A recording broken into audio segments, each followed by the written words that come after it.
So again, welcome to Carpool Chats. My name is Donovan Woods, and I'm the Director of Operations and Marketing here at the Fuels Institute. And I'm happy to welcome a guest that we typically, how do I say this? We don't typically have regular people on our podcast, but I'm glad to do that, to kind of open up the audience to listen to what consumers have to say. And to do that, we've invited Brenna Kaminski to be here with us today. And Brenna is kind of a cool person. I came into contact with her by one of our other contacts, Erica Myers, and she's, set it up the way most friends do. She's great. She's awesome. She knows what she's talking about. So Brenna, there's no expectation. There's no weight on you, but welcome to Carpool Chats. Thank you so much for having me today. Absolutely. Absolutely. And Brenna, the reason we're having you here, again, it's for consumers. And I want the OEMs, the different research houses, different places to hear what consumers feel about electric vehicles. And I don't know many people that are as passionate about it as you are. You and Josh, you guys run a YouTube channel called Space Coast EV Drivers. Is that the right channel name? Yeah, that's right. So that's actually, it started as a car club for people on the Space Coast of Florida, which is the Brevard County, Florida area. And we started that, it's been a long time now, but it started as just a group where we kind of set up a table and brought our own EV, and then it grew from there. So it really grew from one person, one car, to over 100 people. And now we have a website, a Facebook page, and we just launched the YouTube channel last year. Okay, so as a major YouTuber, I love YouTube. I've been on it since really the beginning. Is how I really discovered shows like The Office and things like that by the nice little clips. And I came to find out 5 or 6 years ago that it's also a place where you can find education. So look at that. And I think a channel like yours is useful because I'm a consumer, and everyone that listens to this, although they wear their professional hats, they're also consumers. So what I find unique about you in particular is this, and it's going to sound, I hope not sexist, but real, is that when people typically think about cars and they think about technology, it is always defaulted to the male, correct? But here you are, and your excitement is kind of what I sound like when I'm talking about when I see a Tesla or I see something cool that I like. That's how you always sound on every single episode of your show. I've kind of watched probably the last 6 episodes, and I have some questions based on those episodes, but I'll kind of get started like this. Tell me and tell our audience what really got you guys, especially you, into electric vehicles. What was the motivation behind that? Yeah, sure. So I've always liked cars, just kind of in general, but it's not just cars. I've liked trucks, I've liked SUVs. I've had all sorts of different ICE vehicles in my time of driving, which has been longer than I want to talk about now. But I never really knew about them. It's not like I built cars, but I had a real appreciation for things that looked nice, things that, and these weren't like luxury cars, but just things I could appreciate. So functionality and design and just nice things to look at. And so in 2011, Josh, my now husband, but my boyfriend at the time, was really into technology and really into a lot of things that I kind of was like, whatever. And then he got a Volt. He took delivery of the first Volt that came off the truck in Huntsville, Alabama at the time. Wow. So He had gone to the dealership. He knew that it was coming, and he's like, I want it, and I want it right now. And it was actually really funny. For about 6 months, he wouldn't let me drive it. And he was that. like, okay, all right. No. And I'm thinking, I'm a great driver. What's the issue? Let me drive it. You've talked so much about this vehicle. He really hyped it up. And then I started driving it, and I was like, okay, yeah, this one's mine now. And see, there it is. Yeah, it sort of went from that very first Volt, which was leased. He leased a 2011, or I guess it was a 2012 year, but he got it in 2011, late 2011. Okay. And we moved from that one to a 2015. And then we moved from the 2015 to a Volt purchase in 2017. And so that was like our entrance into that plug-in hybrid electric vehicle. but it got to the point where 40 miles of battery just wasn't enough. I didn't even want to use the gasoline backup. I was like, nope, I want more miles. I want more miles. During those years, we had been leasing because we knew the technology was advancing at such a rapid rate. And the Volt was attractive. So that was the other thing. It wasn't an iMeave, it wasn't the original Leaf, it wasn't these things that you would look at and go, oh no, like, what were they thinking? They really don't want to sell these, man. Right. Yeah, so then they did the Leaf refresh, and at the time we needed a new vehicle, so that was in 2018. And we're like, it's not ugly anymore, and it gets more miles, and we're ready to move from that 50 mile-ish range to something over 100 miles. So just in that whole time, we learned more. We started this club. We started connecting with people. We started running events with National Drive Electric Week. And it just really grew from there. Something, your interest in the car, you liked cars, that definitely is going to help someone that would want to buy a different car and see them. And again, like you said, the style will be one of the first things people see, right? Even though, yes, I may want a cleaner earth in my mind. I want electric is going to be better for the environment. That's my thought process. It also comes down to what the car looks like. I don't want to drive a car that's ugly or just a little too unique. I don't want to stand out that much. But when it comes to future purchases after the Volt, as you got further down, you said 2017, were you the driver behind that, or was that more Josh? I think it's a shared passion for us. So it really was to the point of like, we know what we're doing. We know how to find the charging stations. We're not, and I don't know that we were ever kind of afraid where a lot of people have that range anxiety. We had now driven an EV so long and tried so hard to keep it within its battery range that transitioning to a battery electric vehicle with no backup, I didn't have an issue with it. He didn't have an issue with it. And it was really what's available at the time. And he had a reservation for a Model 3. But as you know, the Model 3 kept getting pushed and it was slipping. Correct. And at the time, we really needed 2 vehicles. So we said, well, we already have a PHEV, let's supplement, have the second one just be battery electric. And actually, with the whole pandemic situation, I'm not working where I used to work. I didn't have to commute. He's working from home. He's not traveling. And we said, you know what? We can get rid of the Volt and we'll just have the Leaf. So I don't know that a lot of people would be able to take that, right. That leap. But for us, we were so comfortable with driving electric that it was just a kind of a no-brainer. Interesting. Okay. That backstory really helps because I think from the OEM perspective and even from ours at Fuels Institute, we're always curious as to what the next step is. What got you into the market? How did you transition to go from, like you said, plug-in to fully EV? And there was some time where range anxiety was probably something you thought about, but now going from 40, 50 miles to with the new Leaf, I don't know what year you have. Are you at 150 for your max? Okay.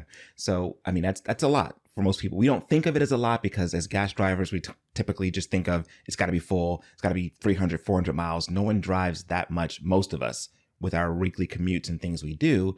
So what's provided by that EV is more than enough, I'm sure. But here's a question for you. You spoke about a lot of self-educating, it was what it sounded like to me. Is that something that's frustrating for you as an EV owner? And wanting your friends or family or anyone in the community to, take that dip or jump into that side of the industry. Is that something that's lacking in terms of where to find education, how you can learn about the EVs without, putting out $40,000 for a new car? What do you suggest? What would you say would be ideal as it relates to being educated about the technology? So right now, and it really hasn't changed much, especially in the past even 5 years, 7 years, 10 years. We hear time and time again at these events where we're off talking to the public, people can't find the vehicles on the lots that they're looking for. When they get there, there's no one that can tell them. And oh my gosh, I have a story just buying our Leaf. We drove to the place with the Leaf. We said, okay, we want it. I mean, we showed up right when they opened and they said, oh, we don't have anyone on the floor that can sell you this vehicle. We don't have anyone who knows anything about it.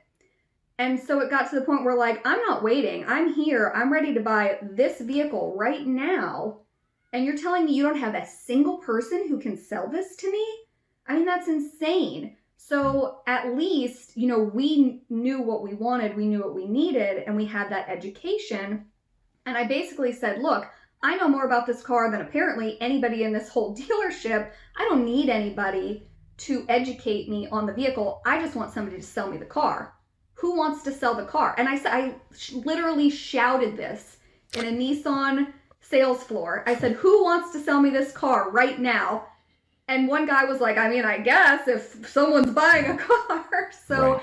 You know, for someone who doesn't know that much, that's the experience they're having when they go. They think they're going to go to this dealership to be maybe educated and have someone really help them through that process.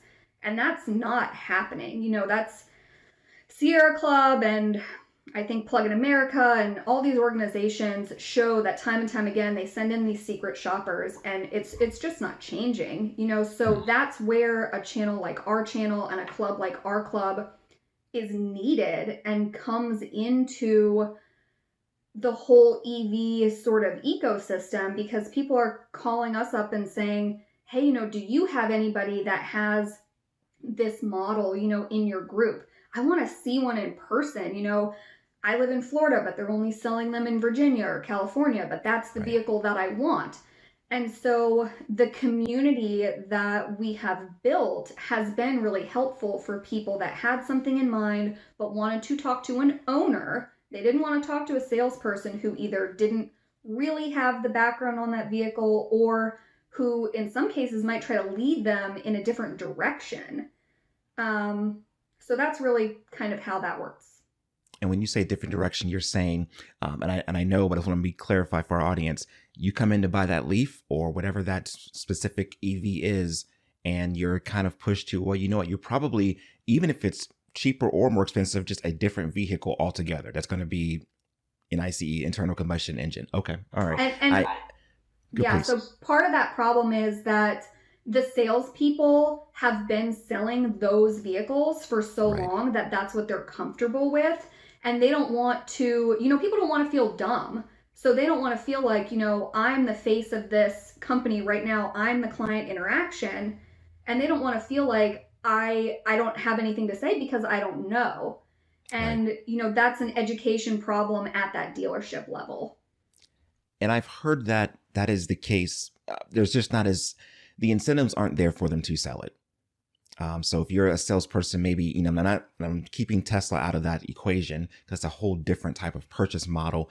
But from what I understand, it's not as, you're not as incentivized for them to know to, especially if you're talking about when you have 300, let's say Sentras or Altimas or any other type of car. And we're speaking on this case, I don't want to beat up on Nissan, but any OEM.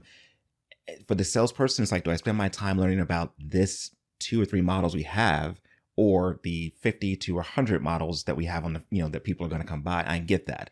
So let me ask you this: and one thing I mentioned, I saw in one of your videos, I wrote a note here where even when you owned your Volt, you would get advertising from the Chevy dealership going, hey, come buy a truck, come buy this, come buy that. And you're like, man, there's nothing even marketing the fact that we have a Volt or come buy a new Volt. It was always about the other types of vehicles. Is that correct? Yeah. So, and we always thought that was funny. We would get these mailers, and I don't think they were coming from the local dealership. I think they were coming from the corporate, or, you know, you're on the finance list or whatever it is.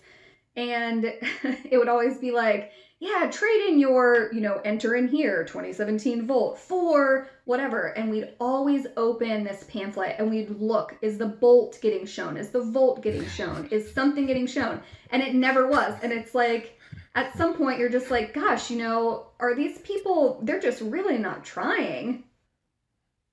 And that's, I can imagine that being frustrating. And I think we all get those. But for the most of us, if we already own an ICE, it's going to be another ICE or the same model. Like I have an Outback. It's always come trading your 2018 for 2020. If you want to do that, great. But I can see that being frustrating. What role did, I don't want to say emotion, but was it more focused on the technology that you made the transition? Was it more focused on the look, the torque? Was it, taking care of the earth? Was that in the back of your mind? What was the reasoning behind making the switch? Even for Josh, what was the reason behind him wanting to do that?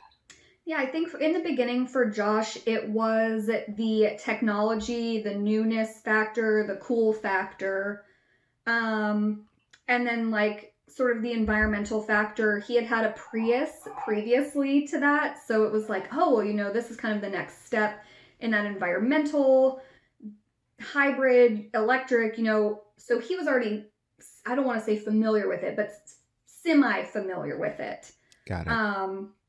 And for me, it was just, I like these cars, the 0 to 60 pretty quickly, that's really fun. And have I peeled out at some stop signs? Not on purpose. Yes, I have. That's quick. I mean, man, Very powerful. I've test driven one. It is so different from an ICE. I do like that part. Yeah.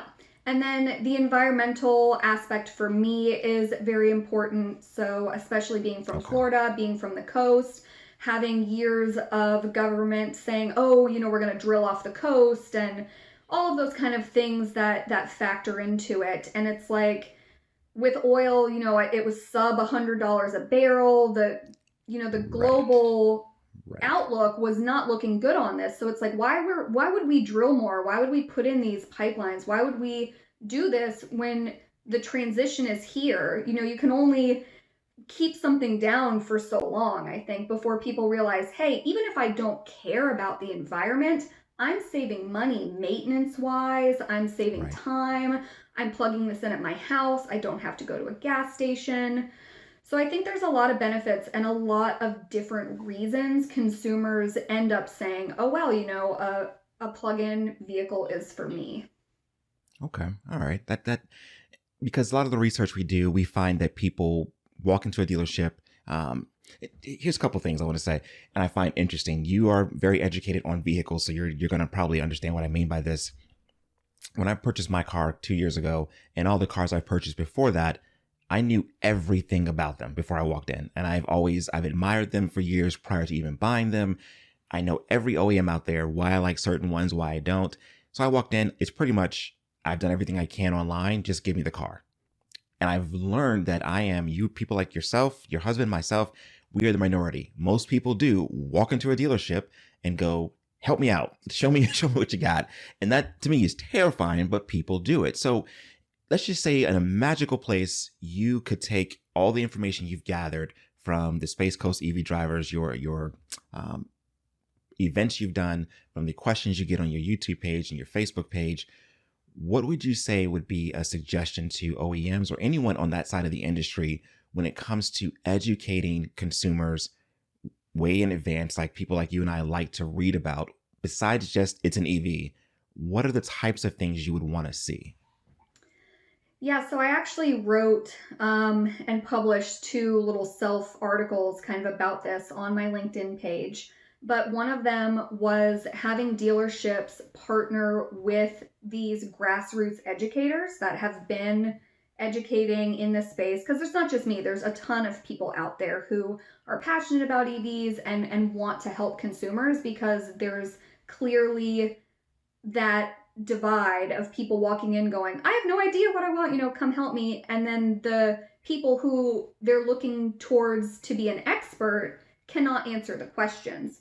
Right. So there has to be some sort of basic education. I mean, even if you can't say every bell and whistle, hit those main parts. Like when you get this vehicle, this is how many miles you're going to get. When you get this vehicle, you're going to charge it home. Do you need special equipment? What is the time that it's going to take to charge it at a level 1, at a level 2? What are the options for road trips? I mean, there's probably a top 5 basic questions. Like, you're not going to have to bring it in for maintenance. This is kind of the apps you need to download to find these charging stations. There's some simple things that they could help people with beyond knowing what every single button in an EV does. Okay, that is very helpful. I think from a non-EV owner, but having friends who have ventured out and love them, they don't seem to come back. It's almost like when I first got my first, moonroof, sunroof feature. Once I got that, every car I have had since, you have to have that, right?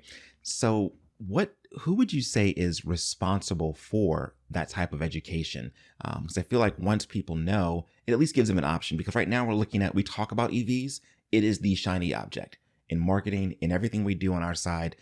But yet there's only like less than 2% of buyers or of vehicles sold each year are electric vehicles. So it's a drop in the bucket. It is definitely picking up momentum, but who would be responsible for the education, and what role do even current EV owners play in that? So it's really interesting because I had a friend who actually worked for a major OEM, one who has really tried their hardest to maybe not get on that EV bandwagon and have looked into other technologies and have touted other things. And some of you may or may not know who I'm talking about, but she would travel to Las Vegas, to Orlando, to all of these different places where they host, I don't know, weekend long or 3 to 5 day education events where they're training these people on every single refresh for their models. So I know that this training is taking place at the dealership levels. I know that they're getting these information. She would have these crazy presentations. So are they not doing that for the EV models? They didn't have any EV models, so I couldn't ask that question. But I know that this training is taking place. So there is a little question in the back of my mind, like, well, why aren't we doing those kind of things, at the dealership levels or at that national level or however these conferences are put together? And so in the meantime, that's where the people like me and like other EV owners have really stepped up. And it's almost like an evangelizing, so you've come into this thing and you're like, oh my gosh, I love this. And actually, Josh says that he's never owned a vehicle where he felt like he wanted to go door to door and tell Wow. people how amazing it was. So that just kind of speaks to how much people really love it. And it's not like we have ever even owned a Tesla. So a lot of people think like, oh, it's this Tesla Right. fanboy cult. It's an Elon Musk cult. It's not that. It's people across all of these different types of EVs going, I never want to go back to a car that gets 14 miles per gallon. I don't even want a car that gets 24 miles per gallon. I mean, we've gone so far beyond that. For people who have made that step, everything else just looks so far, in that rear view mirror. You don't want to go backwards. Fair enough. Fair enough. Well, Brenna, that is, you've been an educational source for me just to hear actually from a consumer. And I thought it was very important to hear from a woman because, again, this side seems to see as just a male dominant industry, but to hear a woman talk about this in terms of what she wants as a consumer, what she's preferred. You and your husband both have gone into this, and to hear you both speak, he has a great personality. I love watching him. You could be talking and he's kind of making faces and, making very animated actions. I love that. That definitely helps the channel.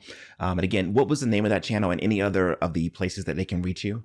Yeah, so if you just look up Space Coast EV Drivers, you'll be able to find our website, our Facebook page, and our YouTube channel. All right. Very good. Well, thank you again, Brenna, for joining us. And thank all of you for listening to Carpool Chats.